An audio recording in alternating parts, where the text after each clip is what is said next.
ഈശോ മിശിഹായ്ക്ക് സ്തുതിയായിരിക്കട്ടെ.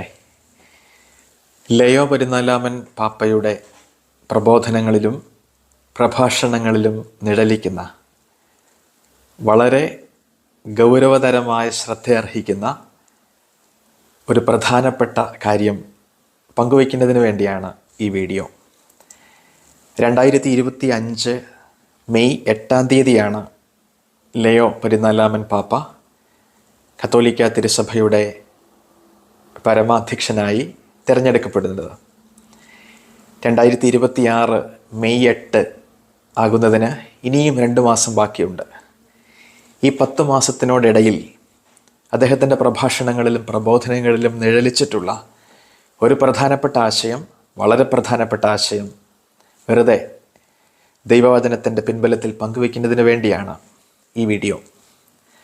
സുവിശേഷ പ്രഘോഷണവുമായി ബന്ധപ്പെട്ട അടിസ്ഥാനപരമായ പ്രബോധനങ്ങൾ, ആ പ്രബോധനങ്ങളിൽ സഭയുടെ ഉത്തരവാദിത്വം വളരെ ഭംഗിയായി ലയോ പതിനാലാമൻ മാർപ്പാപ്പ അദ്ദേഹത്തിൻ്റെ ഈ ചുരുങ്ങിയ കാലയളവിനുള്ളിൽ തൻ്റെ പ്രഭാഷണങ്ങളുടെ വിഷയമായി തിരഞ്ഞെടുത്തു എന്നുള്ളത് അത്യന്തം പ്രതീക്ഷ നൽകുന്നതും സുവിശേഷ പ്രഘോഷണ വഴികൾക്ക് ഊർജം നൽകുന്നതുമായ യാഥാർത്ഥ്യമാണെന്ന് തിരിച്ചറിയുന്നു. അദ്ദേഹം പാപ്പായായി തിരഞ്ഞെടുക്കപ്പെട്ടതിന് ശേഷമുള്ള ആദ്യത്തെ ഇൻ്റർവ്യൂ സെപ്റ്റംബർ 18, 2025 നടന്നത്. എലീസെ ആൻ അലക്സ് എന്ന് പറയുന്ന ക്രൂക്സ് ചാനലിൻ്റെ ജേർണലിസ്റ്റിനുമായിട്ട് അദ്ദേഹം നടത്തിയ ഇൻ്റർവ്യൂവിൽ അദ്ദേഹത്തിൻ്റെ തന്നെ റോളിനെ അദ്ദേഹം ഡിഫൈൻ ചെയ്യുന്നത് എത്ര മനോഹരമായിരുന്നു. My role is not to be a political leader or a global problem solver but to preach the gospel loudly. സമൂഹത്തിൻ്റെ വിഷയങ്ങളിൽ നിന്നും ഒഴിഞ്ഞു മാറുന്നു എന്നുള്ള അർത്ഥത്തിലല്ല അദ്ദേഹം അത് പറഞ്ഞത്. അദ്ദേഹത്തിൻ്റെ പ്രയോറിറ്റി ചില മുൻഗണനാക്രമത്തിൻ്റെ അടിസ്ഥാനത്തിൽ അദ്ദേഹം വ്യക്തമാക്കിയെന്ന് മാത്രം.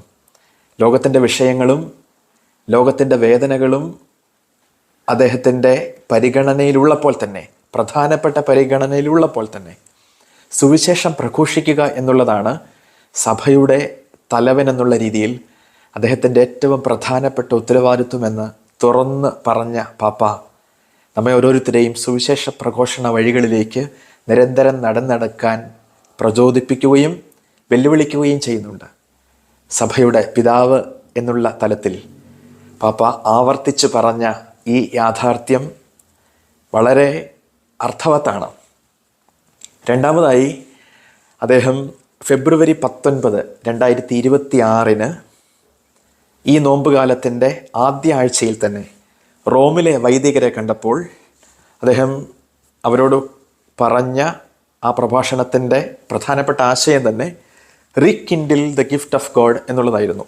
പൗലോസ് അപ്പോസ്തലൻ തിമോത്തിയോസിൻ്റെ 2 ലേഖനത്തിൻ്റെ 1 അധ്യായം 6 വാക്യത്തിൽ ഓർമ്മിപ്പിക്കുന്നത് പോലെ നിനക്ക് ലഭിച്ച ദൈവിക വരത്തെ ഊതി ജ്വലിപ്പിക്കണമെന്നുള്ള ആ വാക്യം കടമെടുത്തുകൊണ്ട് റോമിലെ രൂപതയിൽ ശുശ്രൂഷ ചെയ്യുന്ന തൻ്റെ പ്രിയപ്പെട്ട വൈദിക സഹോദരങ്ങളോട് പാപ്പ പറഞ്ഞത് ഇതേ ആശയമാണ്, rekindle the gift of God. അതിലൊരു 3 പ്രയോറിറ്റി അദ്ദേഹം സെറ്റ് ചെയ്യുന്നുണ്ട് ആ പ്രഭാഷണത്തിൽ. ഒന്നാമത്തേത്, the priority of the church of Rome എന്ന് പറയുന്നതിൽ ആദ്യമായി അദ്ദേഹം അടിവരയിട്ട് പറഞ്ഞത് the urgent necessity or need to return to proclaiming the gospel.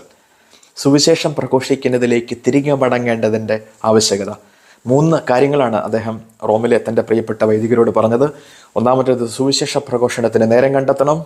2, learning to work together, priestly കമ്മ്യൂണിയന് പ്രാധാന്യം കൊടുക്കണം. 3-ാമത്തെ കാര്യം, proximity to the young people, യുവ തലമുറയെ വീണ്ടെടുക്കുന്നതിൽ, ഈശോയെ കൊടുക്കുന്നതിൽ നിങ്ങൾ ശ്രദ്ധയുള്ളവരാകണം എന്നുള്ളതായിരുന്നു പാപ്പായുടെ ആഹ്വാനം. പറഞ്ഞു വന്നത്, പാപ്പായുടെ പ്രബോധനത്തിൻ്റെ പ്രധാനപ്പെട്ട പ്രമേയമായി സുവിശേഷം പ്രഘോഷിക്കണമെന്ന് സഹവൈദികരെ ഓർമ്മിപ്പിച്ച ആ യാഥാർത്ഥ്യം സ്നേഹത്തോടെ നമ്മൾ തിരിച്ചറിയുന്നു. 3-ാമതായി, ഈ അടുത്തിടെ മാർച്ച് 2, 2026 മാർച്ച് 2 2 ദിവസങ്ങൾക്ക് മുൻപ് പൂല്യ എന്ന് പറയുന്നത് ഇറ്റലിയിലെ ഒരു സ്ഥലമാണ്. പൂല്യയിലുള്ള ഒരു തിയോളജിക്കൽ ഫാക്കൽറ്റിയിലെ അധ്യാപകരായ വൈദികരെ അഡ്രസ്സ് ചെയ്യുമ്പോൾ പാപ്പ തിരഞ്ഞെടുത്ത തീം വളരെ മനോഹരമാണ്. Theology serves the proclamation of the gospel. എല്ലാ ദൈവശാസ്ത്ര പ്രബോധനങ്ങളും പഠനങ്ങളും സുവിശേഷ പ്രഘോഷണത്തിലേക്ക് വഴി തെളിക്കുന്നതാകണം. സുവിശേഷ പ്രഘോഷണം എന്ന ലക്ഷ്യമാകണം ദൈവശാസ്ത്ര പ്രബോധനങ്ങളുടെയും ദൈവശാസ്ത്ര പഠനങ്ങളുടെയും അടിസ്ഥാനമെന്നാണ് ലയോ പതിനാലാമൻ മാർപ്പാപ്പയുടെ പ്രബോധനത്തിൽ തെളിയുന്ന വളരെ മനോഹരമായ അർത്ഥവത്തായ, നമ്മെ ഓരോരുത്തരെയും ഞങ്ങളെപ്പോലെ ദൈവശാസ്ത്ര പഠനങ്ങളിൽ വ്യാപരിക്കുന്നവരെ വെല്ലുവിളിക്കുന്ന ഒരു ചിന്ത എന്ന് തിരിച്ചറിയുന്നു. അദ്ദേഹത്തിൻ്റെ ആ ഡോക്യുമെൻറ്റിൻ്റെ ഒറിജിനൽ ടെക്സ്റ്റ് ഞാൻ വായിച്ചു. അതിങ്ങനെയാണ്: it is not the question of acquiring knowledge to fulfil the academic obligations. അക്കാദമികമായ ചില നിബന്ധനകൾ പൂർത്തീകരിക്കുന്നതിന് വേണ്ടി അറിവ് നേടാനുള്ളൊരു വഴിയോ ഉപാധിയോ അല്ല ദൈവശാസ്ത്ര പഠനം. മറിച്ച് rather it serves the proclamation of the gospel. ഒരു സെമിനാരിയിൽ വൈദിക വിദ്യാർത്ഥികളുടെ പരിശീലനത്തിൽ ഏർപ്പെട്ടിരിക്കുന്ന ഒരുപക്ഷെ അറിയപ്പെടുന്ന ദൈവശാസ്ത്രജ്ഞരായ വൈദികരെ നോക്കി പാപ്പ പറയുന്നു, theology must serve the proclamation of the gospel. എല്ലാ തരത്തിലുള്ള ദൈവശാസ്ത്ര പ്രബോധനങ്ങളും പഠനങ്ങളും പ്രബന്ധങ്ങളും സുവിശേഷ വഴികളിലേക്ക് നടന്നെടുക്കാൻ പ്രേരിപ്പിക്കുന്നതല്ലെങ്കിൽ അതിലർത്ഥമില്ല എന്ന് തന്നെയല്ലേ ലയോ പതിനാലാമൻ മാർപ്പാപ്പ പറയുന്നത്. ഞാൻ വിചാരിക്കുന്നു പാപ്പായുടെ ഈ ചിന്ത അത് നമ്മുടെ മുമ്പത്തെ മാർപ്പാപ്പയായ ഫ്രാൻസിസ് മാർപ്പാപ്പയുടെ ചിന്തയുടെ തുടർച്ച തന്നെയാണ്. അദ്ദേഹത്തിൻ്റെ ഇവഞ്ചേലിയും ഗൗദിയും എന്ന അപ്പസ്തോലിക് എക്സോട്ടേഷനിൽ, ഫ്രാൻസിസ് പാപ്പായുടെ അപ്പസ്തോലിക് എക്സോട്ടേഷനാണ് ഇവഞ്ചേലി ഗൗദിയും, the joy of the gospel.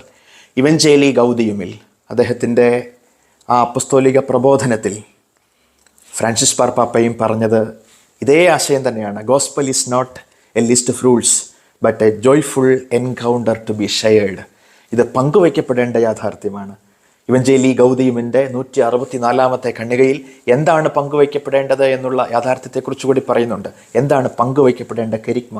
Jesus Christ loves you. He gave his life to save you, and now he is living at your side every day to enlighten, to strengthen and free you. നിങ്ങളെ രക്ഷിക്കാൻ കർത്താവായ ഈശോ ജീവിതം ബലിയായി അർപ്പിച്ചു എന്നുള്ള സത്യയാഥാർത്ഥ്യം, നിങ്ങൾക്ക് വേണ്ടി ബലിയായി മാറിയ കർത്താവ് ഉയർത്തെഴുന്നേറ്റ് നിങ്ങളുടെ ജീവിത വഴികളെ അനുഗ്രഹമായി കൂടെയുണ്ട് എന്ന സത്യയാഥാർത്ഥ്യം നമ്മൾ കണ്ടുമുട്ടുന്ന ഓരോരുത്തരോടും പങ്കുവയ്ക്കാനുള്ള വലിയ ഉത്തരവാദിത്വം ഹൃദയത്തിൽ ഏറ്റുവാങ്ങാൻ ഫ്രാൻസിസ് മാർപ്പാപ്പയെ നമ്മളെ ഓർമ്മിപ്പിച്ചിട്ടുണ്ട്. 165 ഖണ്ഡികയിൽ ഇങ്ങനെയാണ് ഫ്രാൻസിസ് മാർപ്പാപ്പ പറയുന്നത്, ഇവഞ്ചേലി ഗൗദിയുമിൻ്റെ 165 ഖണ്ഡിക: nothing is more solid, profound, secure, meaningful and wisdom filled than that initial proclamation. ഈ സത്യയാഥാർത്ഥ്യം പ്രഘോഷിക്കുന്നതിനേക്കാൾ മനോഹരമായതും ജ്ഞാനം തരുന്നതും സോളിഡായിട്ടുള്ളതും മനോജ്ഞമായിട്ടുള്ളതുമായ മറ്റൊരു യാഥാർത്ഥ്യവുമില്ല എന്നുള്ള വലിയ തിരിച്ചറിവ് പൗരോഹിത്യ ശുശ്രൂഷ നിർവഹിക്കുന്ന ഞങ്ങൾക്ക് ഓരോരുത്തർക്കും ഉണ്ടാകാൻ പ്രിയപ്പെട്ട ദൈവജനമേ നിങ്ങൾ പ്രാർത്ഥിക്കണം. 2ാം വത്തിക്കാൻ കൗൺസിലിൻ്റെ പൗരോഹിത്യത്തെക്കുറിച്ചുള്ള ഒരു ഡിക്രിയാണ് decree of Vatican council 2 on the ministry and life of priest. അത് പ്രസ്ബിറ്റെരോരും ഓർഡിനിസ് എന്നാണ് അറിയപ്പെടുന്നത്. പൗരോഹിത്യ ശുശ്രൂഷയെക്കുറിച്ചുള്ള വത്തിക്കാൻ കൗൺസിലിൻ്റെ ഒരു പ്രബോധനം. അതിലും അതിൻ്റെ പുരോഹിതൻ്റെ ദൗത്യങ്ങളെക്കുറിച്ച് പറയുമ്പോൾ വളരെ വ്യക്തമായിട്ടാണ് പുരോഹിതത്തിൻ്റെ ദൗത്യങ്ങളെ ആ ഡിക്രി പരിചയപ്പെടുത്തുന്നതും അവതരിപ്പിക്കുന്നതും. 1 sharing the word of God, 2 administering the sacrament, 3 shepherding the people. ഇതിനപ്പുറത്ത് നമ്മൾ ചെയ്യുന്ന ശുശ്രൂഷകൾ ഏത് ഗണത്തിൽ കൊണ്ടപ്പെടുത്തും എന്നുള്ളത് നമ്മൾ ചിന്തിക്കേണ്ടിയിരിക്കുന്നു. അതുകൊണ്ട് തന്നെ ദൈവവചനം പ്രഘോഷിക്കുന്ന, കൂദാശകൾ പരികർമ്മം ചെയ്യുന്ന, ദൈവജനത്തെ ആത്മീയമായി രൂപപ്പെടുത്തുന്ന വൈദിക സഹോദരങ്ങളെ കൊണ്ട് നമ്മുടെ സഭ നിറയപ്പെടുന്നതിന് വേണ്ടി, ആ പ്രചോദനങ്ങൾ ഏറ്റുവാങ്ങുന്നതിന് വേണ്ടി നമുക്ക് പ്രാർത്ഥിക്കാം. ദൈവവചനം പറഞ്ഞ് അവസാനിപ്പിക്കാം. യെശയ്യാ 52:7 നമ്മൾ വായിക്കും: സദ്വാർത്ത അറിയിക്കുകയും സമാധാനം വിളംബരം ചെയ്യുകയും രക്ഷയുടെ സന്ദേശം പ്രഘോഷിക്കുകയും സിയോനോട് നിന്റെ ദൈവം ഭരിക്കുന്നുവെന്ന് പറയുകയും ചെയ്യുന്നവൻ്റെ പാദം മലമുകളിൽ എത്രയോ മനോഹരമാണ്. ദൈവത്തിൻ്റെ രക്ഷ ഏറ്റുപറയുന്നവരുടെയും പ്രഘോഷിക്കുന്നവരുടെയും പാദങ്ങൾ സുന്ദരമാണ് എന്ന് യെശയ്യാ പറഞ്ഞതിനെ പൗലോസ് അപ്പോസ്തലൻ പുതിയ നിയമത്തിൽ ആവർത്തിച്ച് ഏറ്റുപറയുന്നുണ്ട്. റോമാലേഖനം 10 അധ്യായം 14 മുതലുള്ള വാക്യങ്ങൾ. എന്നാൽ തങ്ങൾ വിശ്വസിച്ചിട്ടില്ലാത്തവനെ അവർ എങ്ങനെ വിളിച്ചപേക്ഷിക്കും? ഒരിക്കലും കേട്ടിട്ടില്ലാത്തവനിൽ എങ്ങനെ വിശ്വസിക്കും? പ്രസംഗകനില്ലാതെ എങ്ങനെ കേൾക്കും? അയക്കപ്പെടുന്നില്ലെങ്കിൽ എങ്ങനെ പ്രസംഗിക്കും? സുവിശേഷം പ്രസംഗിക്കുന്നവരുടെ പാദങ്ങൾ എത്രയോ സുന്ദരം. ഇങ്ങനെ സുവിശേഷം പ്രസംഗിച്ച് പാദങ്ങളും നടപ്പാതകളും നടക്കുന്ന വഴികളും മനോഹരമാക്കുന്നവരെ കൊണ്ട് നമ്മുടെ സഭയും ഈ ലോകവും നിറയാൻ നമുക്ക് പ്രാർത്ഥിക്കാം. പൗലോസ് അപ്പോസ്തലൻ്റെ മനോഹരമായ മറ്റൊരു വാക്യം ഇങ്ങനെയാണ്. പൗലോസ് അപ്പോസ്തലൻ കൊരിന്ത്യർക്കുള്ള 1 ലേഖനത്തിൻ്റെ 9 അധ്യായത്തിൻ്റെ 16 വാക്യത്തിൽ കുറിക്കുന്നത് ഇങ്ങനെയാണ്: ഞാൻ സുവിശേഷം പ്രസംഗിക്കുന്നെങ്കിൽ അതിലെനിക്ക് അകംഭാവത്തിന് വകയില്ല. അതെൻ്റെ കടമയാണ്. ഞാൻ സുവിശേഷം പ്രസംഗിക്കുന്നില്ലെങ്കിൽ എനിക്ക് ദുരിതം. പ്രസംഗിക്കുന്നെങ്കിൽ അഹംഭാവത്തിന് വകയില്ല, പ്രസംഗിക്കുന്നില്ലെങ്കിൽ ദുരിതം. അത് വലിയ തിരിച്ചറിവാണ്. ലെയോ പാപ്പായുടെ ഓർമ്മപ്പെടുത്തൽ ഹൃദയത്തിലേറ്റെടുക്കുന്ന അനേകം തിരുസഭാ ശുശ്രൂഷകരെ കൊണ്ട്, സുവിശേഷ പ്രഘോഷകരെ കൊണ്ട്, പുരോഹിതരെ കൊണ്ട്, സമർപ്പിതരെ കൊണ്ട്, അൽമായ സുവിശേഷ പ്രഘോഷകരെ കൊണ്ട് സഭ നിറയാൻ നമുക്ക് പ്രാർത്ഥിക്കാം. ആമേൻ.